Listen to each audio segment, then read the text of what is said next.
Hello friends, welcome to easy cook சமையல். Kerala style பழம்பொரி எப்படி பண்ணுறதுன்னு பார்க்கலாம்.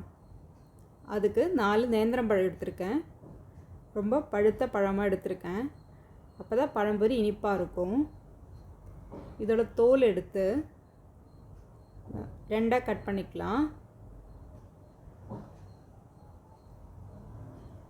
இதுக்கு தேவையான மாவு ரெடி பண்ணிக்கலாம். ஒரு அகலமான பாத்திரம் எடுத்திருக்கேன்.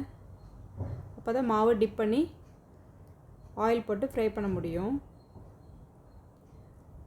1/2 கப் மைதா எடுத்திருக்கேன்.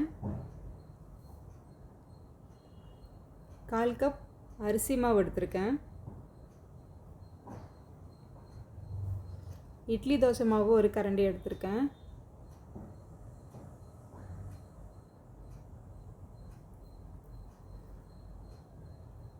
கால் கப் சர்க்கரை எடுத்திருக்கேன்.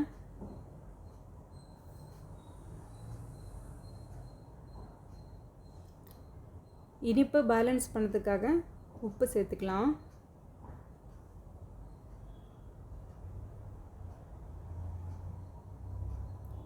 கலருக்காக மஞ்சப்பொடி சேர்த்துக்கலாம்.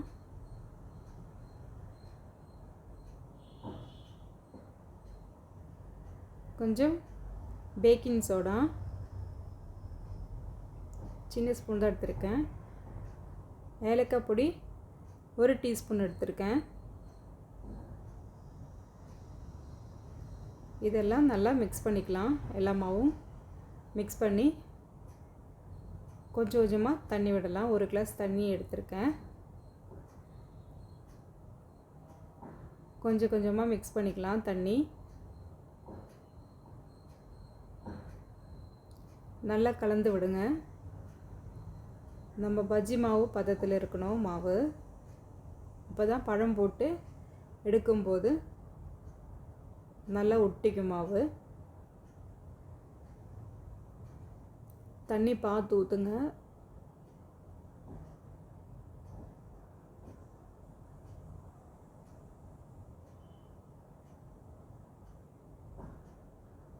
நல்லா கலந்து விட்ட பிறகு எனக்கு 1 கிளாஸ் தண்ணியில் ஒரு 3/4 வாசி தான் எனக்கு செலவாக இருக்குது.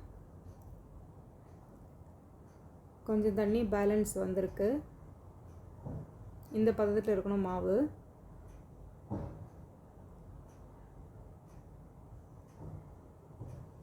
ஒரு 30 நிமிஷம் ரெஸ்ட்டில் வைக்கலாம்.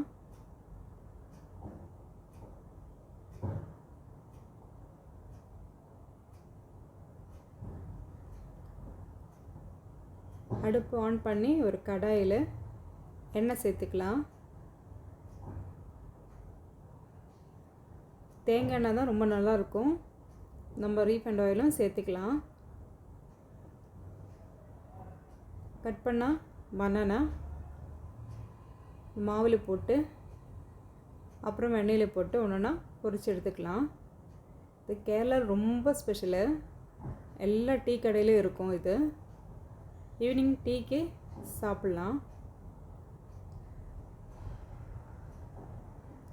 நீங்கள் ஒரு வாட்டி ட்ரை பண்ணி பாருங்கள். எப்படி இருக்குன்னு சொல்லுங்கள். ரெடி ஆகிடுச்சு நம்மளோட கேரளா ஸ்டைல் பழம்பொரி. தேங்க்ஸ் ஃபார் வாட்சிங்.